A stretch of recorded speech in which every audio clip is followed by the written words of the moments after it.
Boa tarde, tudo bom? Meu nome é Luiz Carlos Doleron, eu sou sócio fundador da Improvis Informática, formado pela Universidade Federal de Pernambuco. Hoje eu vou falar sobre um projeto que a gente tocou em 2014, que envolveu visão computacional e programação paralela, né? Na verdade, programação concorrente. Antes de entrar no assunto mesmo, vou fazer propaganda, né? É praxe. A gente começou em Pernambuco há 10 anos atrás e hoje está espalhado aí no Brasil todo. E o trabalho mais ou menos da gente é extrair informação de tempo real de sensores, equipamentos e de pessoas, processar isso e mandar para nossos clientes, que são normalmente empresas multinacionais do ramo de alimentos, embalagens, automobilístico e ok? Eu espero que todo mundo consiga me escutar. Eu não me dou muito bem com o microfone. Qualquer coisa vocês pedem, falam que eu repito. Bem, vamos para o tema, né? Divisão computacional com multithread para contagem de latas. Latas mesmo, latas dessa de cerveja, de refrigerante que a gente consome. E o domínio do problema é uma fábrica de embalagens no estado de São Paulo. Esse projeto foi em 2014, que produz essas latas de refrigerante e por dia mais ou menos 8 milhões de unidades na fábrica, tá? Isso aqui é uma imagem. Eu não sei se alguém aqui já teve a oportunidade de ir na fábrica de lata, mas se foi, escutou bastante barulho.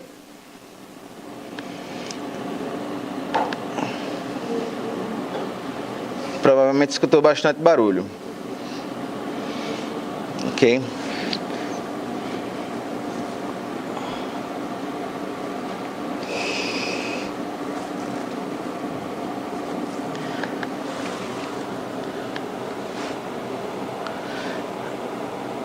Quem não foi, esse vídeo aqui é bastante curto, eu vou dar uma passada muito rápida nele. Mas o problema, do ponto de vista técnico, de você fazer qualquer coisa com visão computacional, com latas nesse estado, é que elas são muito ruidosas, elas são brilhantes, né? Você imagina que uma bola vermelha se movimentando nesse espaço aqui já é um desafio, ainda é um desafio hoje para a visão computacional, tratar isso devido ao nível de ruído do ambiente. Quando você vê um objeto que brilha, que reflete a si mesmo, né? Ele reflete a si mesmo internamente e na velocidade com que isso é fabricado, a gente tem alguns desafios assim práticos do ponto de vista de engenharia de resolver o problema e de apresentar a confiabilidade necessária, tá? Nesse segmento, as empresas que desenvolvem sensores de contagem de qualquer coisa, elas têm que ter o dispositivo ele tem que ter uma performance assim absurda. A cada 1 milhão de peças, você pode contar no máximo 10 erradas. Então é o chamado 10 partes por milhão. É o mínimo, é o máximo de erro que você pode ter se você quiser entrar nesse mercado. Então, num dia fabrica-se 8 milhões, você pode errar, contar para mais ou para menos 80 latas, não é isso? No máximo. Então, esse aí mais ou menos é o desafio da gente. E aí, vocês devem fazer a mesma pergunta que eu fiz quando eu comecei esse projeto. Será possível que fábricas que produzem tanto, elas não conseguem contar aquilo que produz? Naturalmente vocês devem estar... Bem, isso aqui é um conveyor onde as latas estão... Essa filmagem aqui é muito feliz, de um momento feliz do transporte dessas latas. Né? Normalmente, o transporte dessas latas não é tão homogêneo como essa filmagem está mostrando. Ok? Alguém já foi numa fábrica de latas ou assim, de alguma coisa parecida com isso? Não? Tá. Ok. Bem, eu vou me apressar um pouco, né? Porque eu me atrasei aqui um pouquinho. Isso aqui mais ou menos é o modelo de uma linha de produção de uma fábrica dessa. Então aqui a gente tem um primeiro processo que pega uma massa enorme de alumínio e uma lâmina enorme de alumínio, faz os copinhos intermediários. Depois tem um processo chamado de body maker, que é um outro mecanismo que pega esse copinho intermediário e empurra ele com óleo. Então, a cada movimento desse, o PLC, que é um computador específico utilizado nessas máquinas, ele sabe quantas latas ele produziu, não é? Cada vez que a body maker ela faz uma penetração no copo, atualiza o contador e caso ocorra algum problema, isso é descontado da contagem lá do processo. A dificuldade numa fábrica como essa não está exatamente nesses pontos, está no mecanismo de transporte. Não é? Então, desse processo para chegar nesse, então tem metros de esteiras, de conveios, aonde essas latas elas vão trafegando. E é aí onde ocorre a perda de controle. Né? Então você imagina que uma fábrica, uma multinacional dessa que concorre num mercado altamente difícil, né? Concorrido, está trabalhando na casa do 10 partes por milhão. Para ela, esses pontos cegos aqui é um problema gigante. Bem, solução, visão computacional. Eu vou tentar mostrar para vocês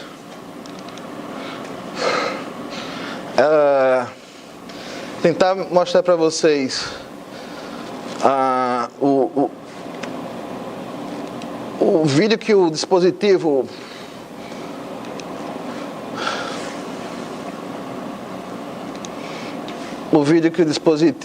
gerou.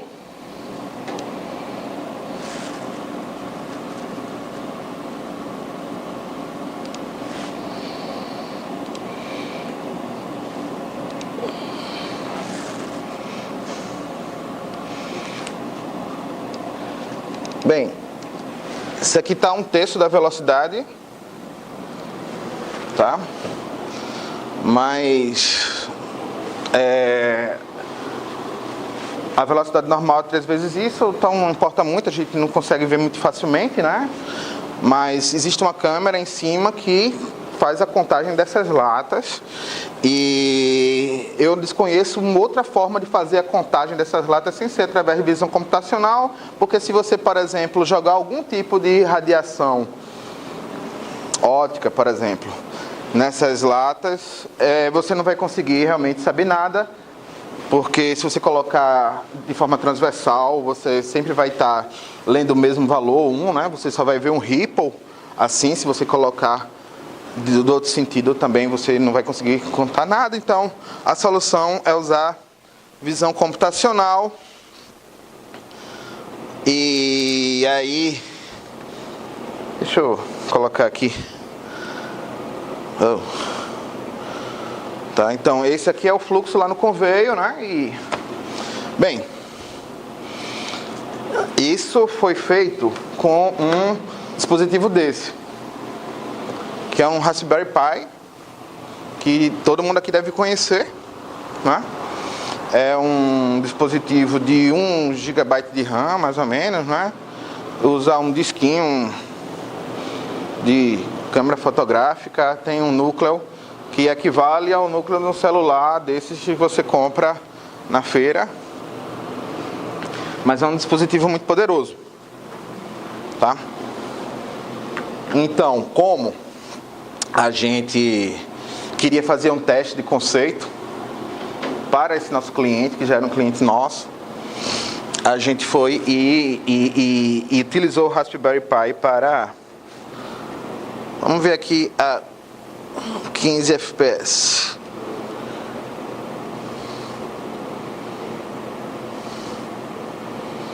Tá. Alguém aqui trabalha com visão computacional? Tá. Mas todo mundo aqui programa, com certeza, né? O problema aqui é ruído, né? E aí você tem que procurar formas de atenuar esse ruído para conseguir extrair a informação necessária. Vou correr um pouquinho mais rápido. Bem, dentro do pipeline de visão computacional, o primeiro passo é, você tem uma lata, a câmera está olhando para ela, ela tem que detectar a lata. Tá? O segundo passo é identificar a lata. Identificar é atribuir um ID, um identificador. Né? Então, um valor incremental, de vez em quando você toma cuidado com aquele incremental para ver se ele não gera algum tipo de overflow e atrapalha a sua vida, tranquilo. O terceiro passo é rastrear o percurso da lata, né? A lata começa lá em cima, você tem que saber que no segundo frame, aquela latinha que está um pouquinho mais embaixo, ela é aquela mesma lata que no frame anterior estava um pouquinho mais em cima. E aí você rastreia esse percurso todo e finalmente a parte de contabilização da lata. Aí, os pontos 1 e 3 são os mais críticos. Né? A detecção da lata é feita através da... Você cria um modelo estrutural de que seria aquela lata para você, dentro do seu modelo de visão. E isso você tem que justamente utilizar alguns filtros para obter os resultados, principalmente pelos referentes aos requisitos não funcionais. Né? Bem, primeiro tem que ser em real time. Né? Você imagina que a primeira versão da gente, ele pegava um frame e processava 800 milissegundos depois, ele pegava o outro frame. Né? Em 800 milissegundos, né? A primeira vez que eu vi isso, eu disse, gente, vamos trabalhar em outro projeto que estamos perdendo tempo, né? E aí a gente tem uma colaboradora lá que ela não desiste nunca e a gente teve que seguir em frente. O nível de confidência é um nível absurdo, né? Eu gostaria que os outros sensores deles fossem testados da mesma forma que o meu sensor foi testado. Mas você imagina, uma empresa inglesa com mais de 50 anos de idade, né? Chega pra gente assim, vocês vão ter que se provar e se provar e se provar para poder entrar e pronto. E isso aí foi o que a gente fez. Então, como eu falei, né, a gente tem que definir o padrão estrutural da lata. Isso, se alguém tiver alguma pergunta, por favor, pode fazer. Depois, a questão de remover ruído, que é a questão mais crítica. Identificar, que é simplesmente atribuir um ID e rastrear o percurso da lata. Para remover ruído, não é barulho, né? Sim. O que você chama de ruído? Pronto, perfeito. Ótimo. A TIM aqui é meio ruim, né? Ou não? TIM, é meio ruim. Eu estou tentando justamente colocar uma imagem para mostrar isso. Deixa eu ver aqui se eu consigo. Só um instante. Tem Wi-Fi liberado aqui dentro. Tem Wi-Fi?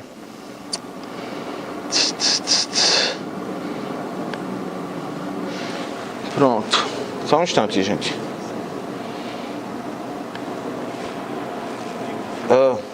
Só um instantinho.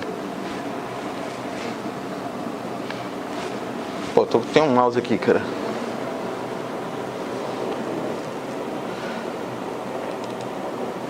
Pronto, qual é o teu nome, perdão? Armando?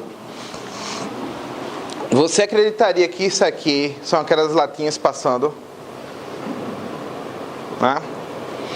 Então, o programa da gente, ele faz a transformação, né, daquela imagem que pra gente, para nosso cérebro, nossos olhos, é perfeitamente compreensível, faz a transformação para um sistema que é mais simples.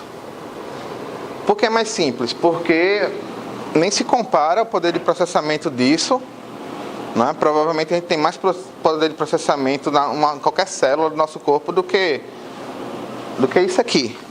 Então a gente tenta tirar todos os detalhes que são irrelevantes e manter os detalhes mais relevantes, né? Aqui, nesse projeto, a gente passou muito tempo tentando resolver o problema dessa imagem. Até que a gente usou uma coisa chamada de equalização, que é uma técnica estatística, né?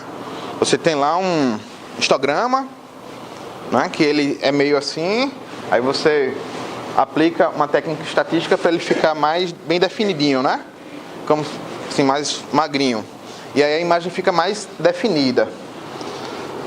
Então aqui fica mais fácil, a gente remove todas aquelas cores, aquelas miríades de informação, não é? Porque apesar de a gente ver na televisão, o computador olha para uma pessoa, já sabe quem ela é, tudo isso que passa na televisão ainda está um pouco distante de ser realmente feito com o grau de confiabilidade necessário para que a gente consiga usar as aplicações, né?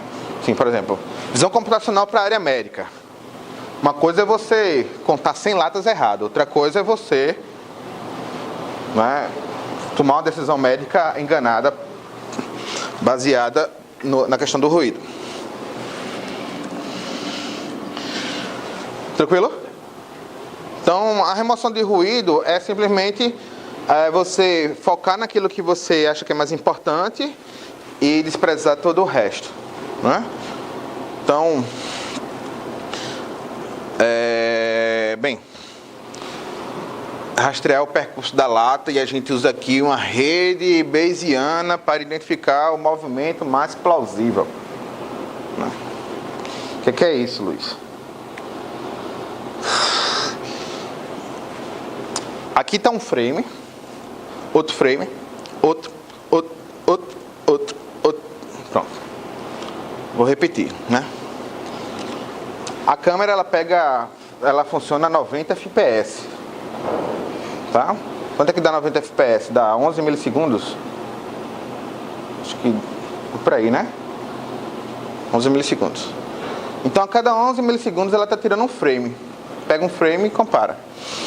Se a câmera atrasa, em vez dela fazer essa comparação entre frames bem ajustadinha, ela vai ver a lata aqui e depois essa mesma lata vai estar bem distante. Ok? Então a câmera tem que ter uma velocidade bem alta. No caso a gente usou uma câmera de 90 fps. Aí, o que é que vocês acham que se usa como argumento para, por exemplo, vamos olhar para essa lata aqui, que lá na representação vira aquela estrela, né? O que é que vocês acham que a gente usa para argumento para dizer que essa lata agora aqui é aquela mesma lata anterior no frame anterior? A interseção. Mais simples do que isso. Distância, não é? Então por isso que tem que ser rápido, a câmera tem que capturar rápido, porque quanto mais demorar, maior vai ter a distância e maior o grau de incerteza. Então quanto mais rápido ela vai pegar distâncias menores. Então para a gente fazer o rastreamento da lata, é necessário que você compare a lata no frame seguinte, que tem a menor distância em relação ao frame anterior, né? Isso funciona 90% das vezes, mas a gente está falando de 99,996 de acurácia. Então o que é que a gente precisa fazer, né? Isso aqui é um movimento bem pacato dessas latas dentro do conveyor. Que horas são? Eu passei não, né? Vou correr. Mas uma lata dessa, na prática, ela pode, muitas vezes vai vir para cá, mas ela também pode vir para cá, ela pode vir para cá, pode ir para o lado. Por exemplo, se ela colidir com a outra lata que esteja presa por alguma razão, ela pode vir aqui para o lado ou então até ir para trás. A gente tem filmagem de todos esses tipos de movimentos, que são movimentos possíveis. Então, o que é que o algoritmo faz? Pronto, isso aqui é a lata, a maior probabilidade dela é ir para frente, ou para baixo, né, aqui. E aí as probabilidades vão se diminuindo, né, mais ou menos como uma distribuição normal, que é monotônica, bem comportada, isso no mundo perfeito. Né? Então, a maior chance, se você olhar para a lata, a maior chance, pela história da lata, se a história for representada por essa curva, a maior chance dela é fazer o quê? Seguir 180 graus para frente, né? No fluxo. Só que ela pode bater em alguém, existe sempre uma chance dela ir para o lado, um pouquinho ir para o outro lado, e dependendo, lá vamos dizer que o cara vai dar manutenção na esteira, ele para a esteira e pode dar uma ré na esteira. Então, raramente, a lata vai para trás. Ok? Que é representado por essa setinha aqui. Então, cada lata daquela imagem anterior, ela tem uma probabilidade que é dada mais ou menos por essa distribuição. Tá? Que é uma distribuição bem conhecida, bem comportada e tal. E aí, vamos lá para a parte chata. Quando a gente fala que essa lata aqui,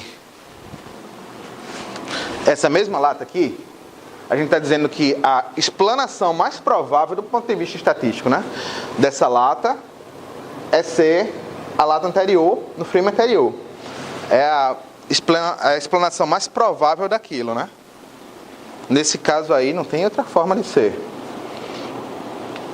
Bem, então é aquele então a probabilidade da explanação, dado que você tem o estado atual, você tem as novas observações e você sabe quanto tempo passou, é dado mais ou menos por essa fórmula, né? Que é, você assume que tudo é independente entre si, bababá. Quem gosta de estatística vai saber exatamente o que está se falando aqui. Então, aqui, por exemplo, a probabilidade dessa explanação, ela é igual ao produto da explanação da lata 1 ser a lata com ID número 236. A lata 2, desculpa, aqui tem 1 mais um 2, ser uma nova lata que apareceu dentro do range da câmera. E a lata N, por exemplo, ser uma lata que já desapareceu, porque não está mais lá no range. Quando a lata desaparece lá embaixo, o que acontece? Incrementa o contador, né? Mais uma lata computada. Bem, maravilha. Detectamos a lata, tiramos ruído, fizemos aquele modelo lá que a gente mostrou, identificamos ela, que foi simplesmente atribuir um ID, que é um número, rastreamos o percurso dela usando essa técnica estatística, que é uma técnica simplesmente mais robusta do que simplesmente ver a distância, a mínima distância, e já sabemos como contabilizar a lata, né? Desapareceu lá embaixo, contamos mais uma lata que passou. Bem, confidência, maravilha, funcionou quando a gente aplicou o modelo estatístico, funcionou muito bem. Real time,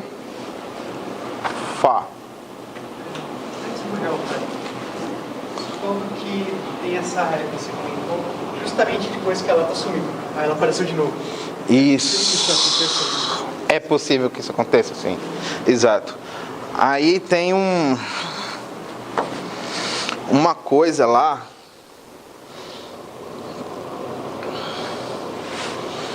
Eu não sei se eu vou te responder isso corretamente.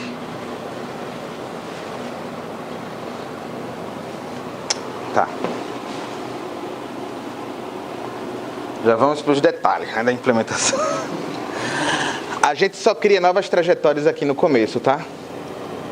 Então, se ela desapareceu aqui e voltou, a gente não vai contar ela duas vezes. Ela foi identificada de novo, mas ela não está no rastreio. Ela vai ser detectada novamente, mas ela não vai ser identificada. Ah, sim. Tá certo? Desculpa, sempre a detecção é feita na linha no meio, pelo menos foi isso que eu vi no vídeo. É isso, exatamente. Meio que daria assim, essa recontagem. Não, sempre acontece. Se você colocar um limiar, seja ele qual for, né? Aquela área ali simplesmente é de acordo com algumas propriedades físicas da lente da câmera, que eu não sei quais são. Aí o pessoal calcula qual seria a região melhor, tá? Aí aqui tem uma câmera olhando para cá, são duas câmeras em paralelo, tá? Assim. Eu não sei se eu vou ter um vídeo sobre isso. Respondido? Tranquilo? As duas câmeras em paralelo. Tá, porque o ruído é muito alto quando você deixa a câmera muito alta, e aí o cone de visão da câmera, ele, para conseguir pegar o conveio completo, ele é muito Mas amplo. são sistemas independentes. É que dois sistemas. O Raspberry ele tem um barramento USB 2.0, que não permite tipo uma câmera de... São dois Raspberry. Ah, tá. Sistema independente. Isso. Usar de 10 e põe 10. Exatamente. Agora, existe um outro protocolo entre eles, porque o que acontece? As danadas das latas saem de um e vão para o outro. Tá? Depois volta. E tem a danada da lata que vai no meio perfeito, assim. Né? Inventou de ser programador na vida é para isso, né? Quando eu fundei a Improve, juntamente com dois colegas meus da universidade, aí eu disse assim, olha, eu quero fundar a Improve porque eu quero um lugar bom para programar, eu quero um lugar onde eu vá programar, né? Eu encontrei isso, bicho. Né? Nossa. Quem é que trabalha com banco de dados? Todo mundo, assim, muita gente, né? Você olhar para um banco de dados que está lá com uns 100 GB de dados, você vê a CPU no zero, a memória lá tranquila e o banco não sai do lugar. Quem já passou por isso? Já passou, né? Qual é a razão? A provável. Disco. Né? Se não é CPU, não é memória, tem que ser alguém, né? É o disco, é porque você está fazendo muito I/O, né? Então, aquele problema de banco de dados, na verdade, é um problema do programador que está fazendo muito I/O. E aí, termina, quando você está programando num dispositivo desse embarcado, né? Você tem tudo muito pouco. Você tem pouco processamento, pouca memória, pouco disco. Aí você diz assim, olha, eu vou guardar algumas coisas no disco para reutilizar depois. Aí o disco começa a ser gargalo. Aí você dá, então ao invés de guardar no disco, eu vou guardar na memória. Aí a memória começa a ser gargalo, né? Aí você diz, não, eu vou reprocessar aquela informação para ter ela atualizada. Aí o processamento começa a ser gargalo, né? Então, são essas três batalhas aí que a gente tem como quando está programando um dispositivo como esse. Deixa eu correr porque... Pronto. Problema, pronto. Maravilha, tá contando tudo certinho, mas não é real time. E aí? Vamos contar errado ou vamos fazer... Né? Ou vamos fazer ele ser... Vamos contar errado e fazer ele real time? Ou vamos contar certo e não ser real time? Não tem como contar certo, não ser real time, porque o tempo aí é uma coisa... Bem, problema. A etapa de processamento da imagem da inferência bayesiana comprometia muito o tempo do ciclo, pegar a imagem, processar e calcular o output, né? Como resolver isso? Vamos comprar um hardware mais potente. Vamos colocar lá uma máquina dessa, né? Aí o projeto não tem sustentabilidade, né? Porque uma fábrica dessa tem mais de 100 pontos onde precisa colocar câmera, né? Então, eu vou dar lucro para o Steve Jobs, né? E para mim não sobra nada. Todo mundo entendeu a natureza do problema? Tranquilo? Outra saída. Vamos tentar fazer um processamento mais rápido. Não dá, a gente já tinha feito mágica, né? Eu tinha tirado de onde podia. Aí começou aquela história, vamos colocar no disco, vamos colocar na memória, e terminava sempre sem sucesso. Bem, solução, o programa era monothread. Era só a gente só estava usando um núcleo, e o dispositivo tem 4 núcleos. Então, né? Vamos usar o processamento que a máquina tem. Então a primeira versão era monothread, a gente precisava usar os outros 3 núcleos, mas como vamos usar esses outros 3 núcleos? Eu não digo nem qual a biblioteca, mas como é que vocês imaginam que a gente pudesse usar esses outros 3 núcleos de uma forma a acelerar o nosso processo? Faria o upload da parte da filtragem do ruído dos núcleos que estão wide, e de repente ser notificado na thread principal para continuar, ou ver o que é mais custoso para delegar. Essa era uma saída. Também é se segmentar a imagem, processar um pedaço da imagem. Outra saída, exatamente. Aí aquele problema de ter 2 Raspberries, agora vira um problema de ter, sei lá, 20 Raspberries, né? Porque você tem... Exatamente. Vou correr, gente, desculpa, deixa eu... Bem, pesquisando, a gente descobriu, né, o TBB, ou TBB, Thread Building Blocks, que é uma API da Intel, C++, graças a Deus, portável para ARM 7. Bem, 2014, zero documentação, né?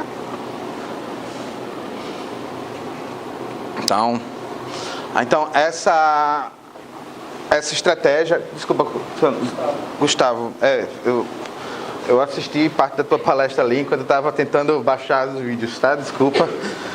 Bem, mas essa estratégia, acho que você falou, era isso aqui, né? Pronto, então você pega a imagem, divide ela num grid homogêneo e coloca uma thread para tratar cada uma delas, né? Aí aquele problema, né, de vir uma para cá, depois ou seja, os deslocamentos tal. Sem falar de alguns outros problemas também. Mas esse foi o nosso primeiro approach. Segunda abordagem vencedora. O I/O Pipeline. Que remete um pouco ao que... Desculpa teu nome. Jardel. Remete um pouco ao que o Jardel falou. Só que é uma coisa mais simples.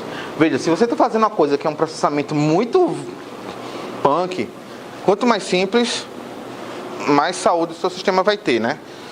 Porque senão você vai perder, bem, criando semáforo, trocando fila de thread, etc. Bem, o que é que essa API faz? Faz justamente aquilo que a gente precisava. Input, grab de câmera. Processamento, saída, contagem. Contou mais uma lata, etc. Ou dá o ID. Luiz, eu não entendi como é que isso vai ajudar a gente, porque justamente isso é o que você já tinha antes. Deu para entender agora?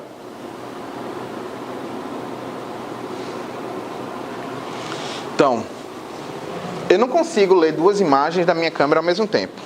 Não consigo, nenhuma câmera. Você consegue, mas você vai pegar uma imagem danificada. Então, o que é que a gente faz? Leu, começa a processar. Começou a processar, leu de novo, numa segunda thread, processar, leu de novo. Então você consegue ler e processar na velocidade do seu dispositivo. Tranquilo? Você depende do outputs para começar o processamento. Isso, exatamente. Então, o I/O Pipeline, o que acontece? A gente trava para não ter inputs ao mesmo tempo. A API permite que a gente faça isso. E para não ter outputs simultâneos. Ok? Imagina que esse output aqui conte mais uma lata. E aí tem 2 outputs mandando contar mais uma lata ao mesmo tempo. O que é que poderia acontecer? De concorrência, o básico. Em vez de contar 2 latas, contar uma lata só, né? Então o I/O Pipeline é um padrão de projeto para soluções paralelas, aonde você tem esse tipo de tarefa aqui sendo feita de forma isolada, ok? Então, você não vai ter input tasks concorrentes, não vai ter parte do seu código tentando ler a câmera ao mesmo tempo, só uma leitura de câmera por vez, e também o output também ele é serializado, que é o termo correto, acho que é para isso, né? Serializado. Você também não vai ter atualização de contador simultâneo, para você não violar, né, a sua variável contador, que é a coisa mais importante que você precisa fornecer para o... Mas você consegue fazer diferença bayesiana independente do output, se você faz quase todos? Eu acho que o output ele é antes dessa parte. O que acontece aqui? Leio da câmera, ok? Li da câmera. Eu tenho um estado anterior, não tem? Não, se você tiver lá no meio. Vamos lá, o primeiro. Ok. Li da câmera. Ok? Não tem estado anterior. Não tem. Primeira leitura. Então ele vai... Aquele S lá vai ser nulo. Então ele vai fazer a explanação sem informação prévia. Aí ele vai girar um modelo. Essa geração de modelo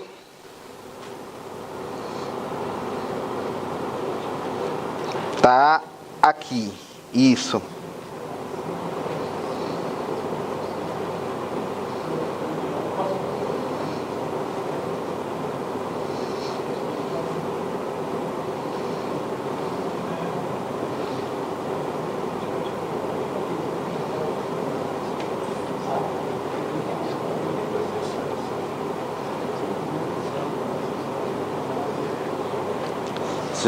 Deixa eu só me lembrar exatamente como é isso.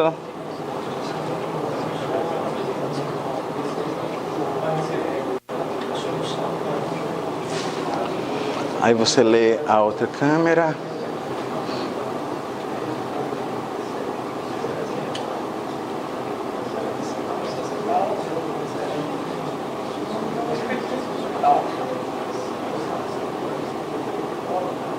Você lê a outra câmera. Acessou.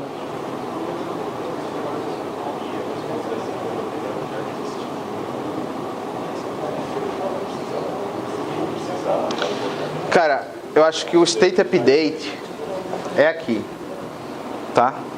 Eu acho que a atualização do modelo é justamente aqui para estar sincronizado. Agora você me pegou. Deixa eu ver aqui, pronto. Não, a inferência bayesiana ela é aí.